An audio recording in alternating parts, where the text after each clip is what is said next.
to discuss exception handling. So what is exception handling in Java? Exception handling is a mechanism to handle runtime errors such that class not found exception, IO exception and SQL exception. So these are the exception handling.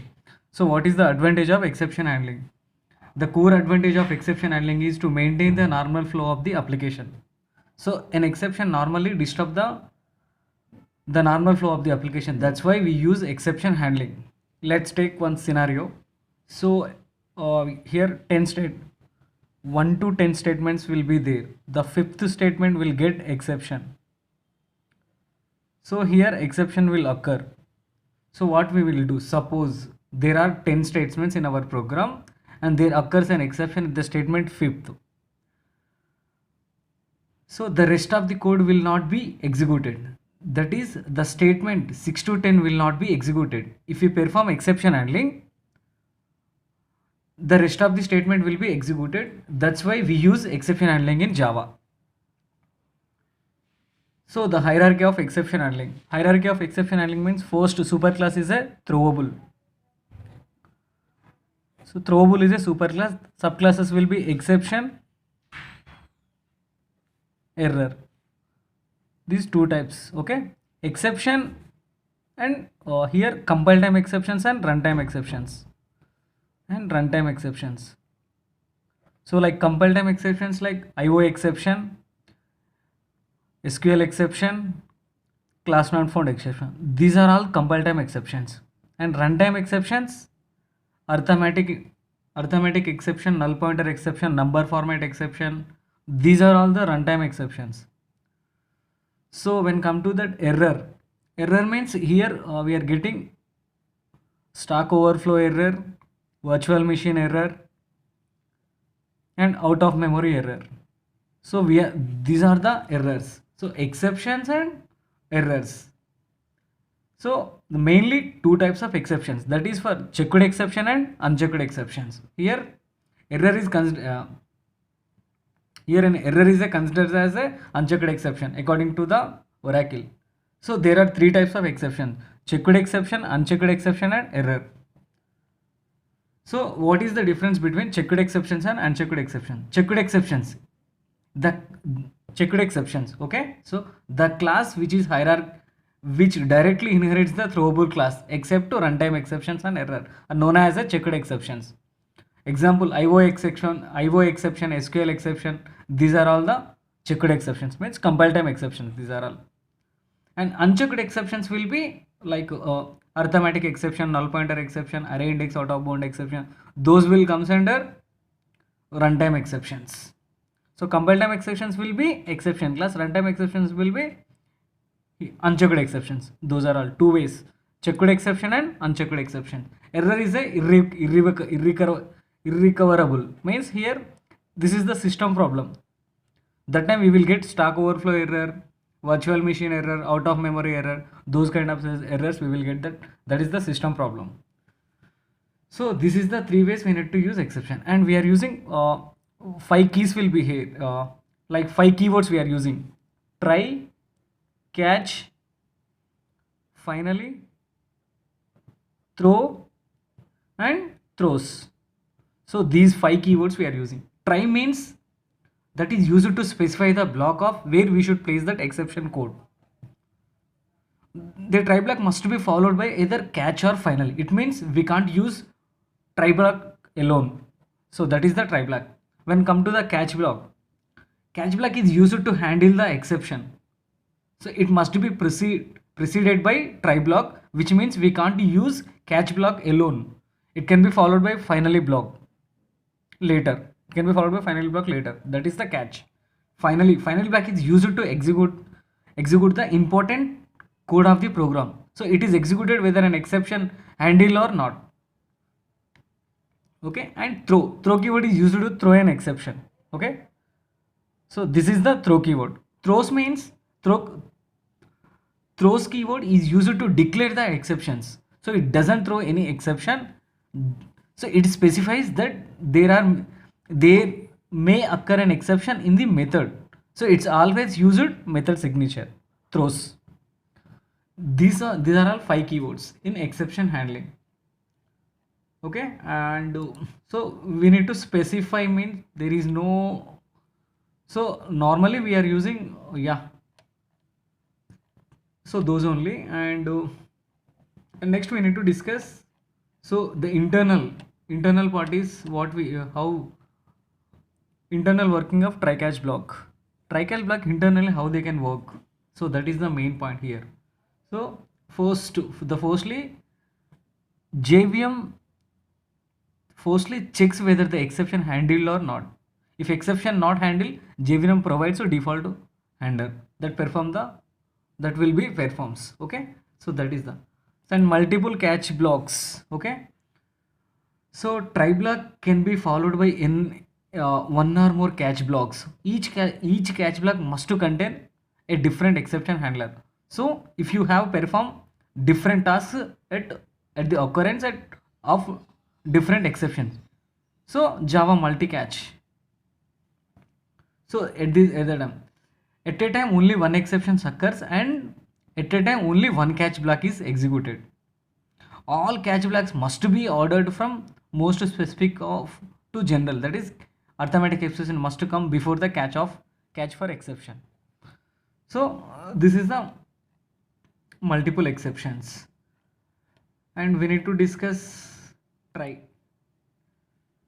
So nested with try, we know the normal Java oops, we know that same like these also same. So within the try we need to use another try.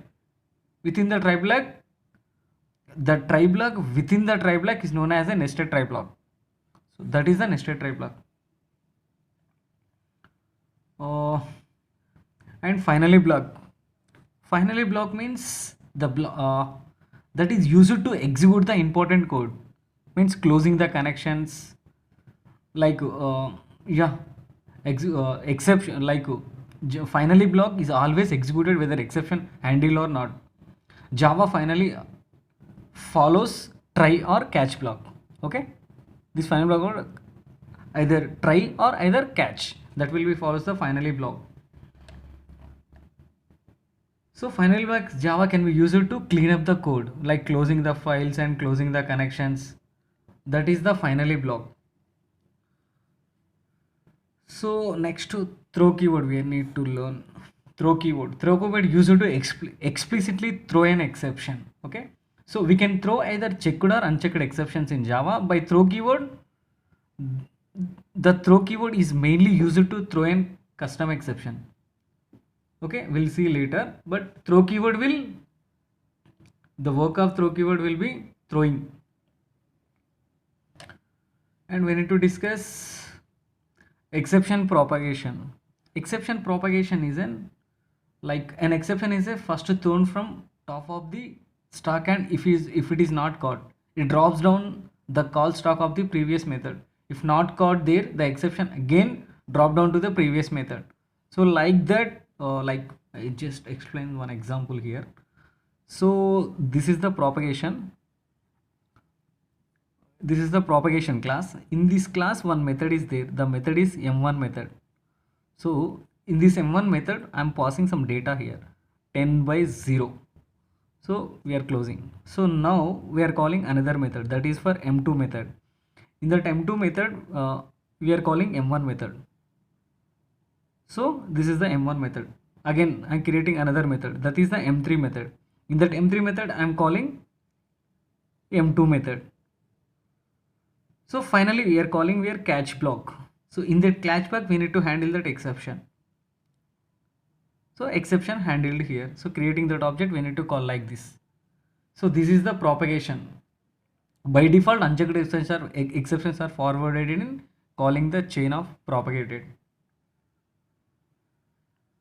So yeah, that is the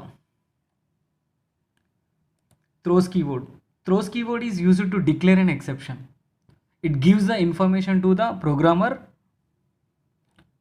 So it gives the information to the programmer that there may occur an exception. So it is better for programmer to provide the exception handling code so that normal flow can be maintained.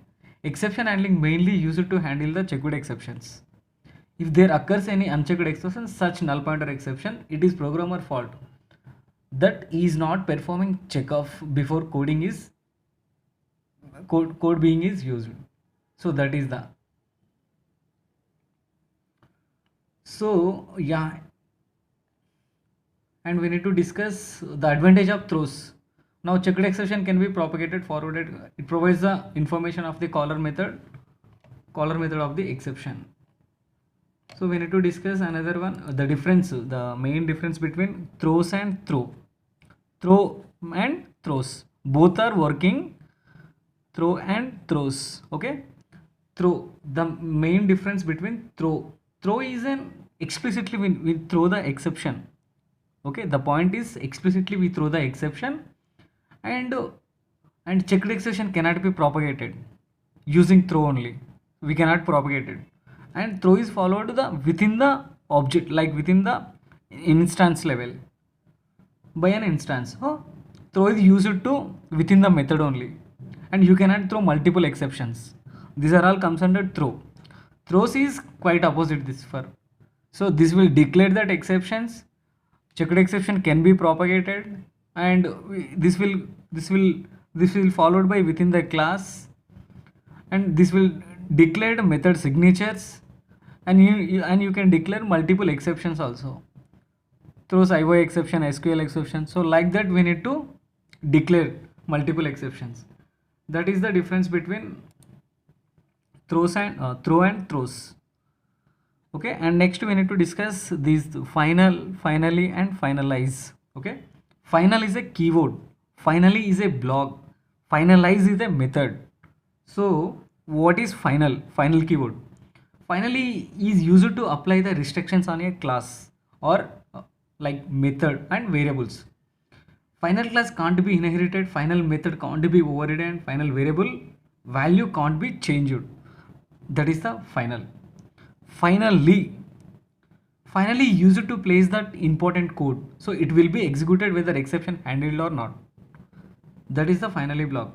Finalize is used to perform cleanup processing just before object is garbage collected. That is the finalize method. So yeah, that is the differences between, and we are, the main thing is now we are using mainly custom exceptions. So the main part we are using nowadays we are implementing mainly custom exceptions. If you are creating your own exception, that is known as a custom exception or user defined exception.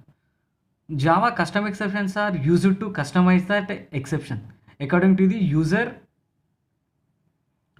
your own exception, what customize the according to the user need. Okay, by help of custom exception you can have your own exception or message, our own message or our own exception. So that is the custom exception. How to create the custom exceptions? We need to extend the exception. We need to extend the exception class, so called super constructor. So that is the custom exceptions. And the main question is exception handling real-time example. So everyone asking where we can use, so just real world example, just explain me the real world example of exception handling. So what we need to explain exception real world example means, we need to explain database connectivity, that is the real world example, internet communication, and we are like one web form is there, so in that we are that is a different, we don't to discuss that. Yeah, in product code running on production environment without proper exception handling is nightmare for developers when there is issue in live application. So that is the reason this is applicable for every application needs exception handling. That is the real-time examples. So those are all the real-time example of exception handling. Yeah, this is the part.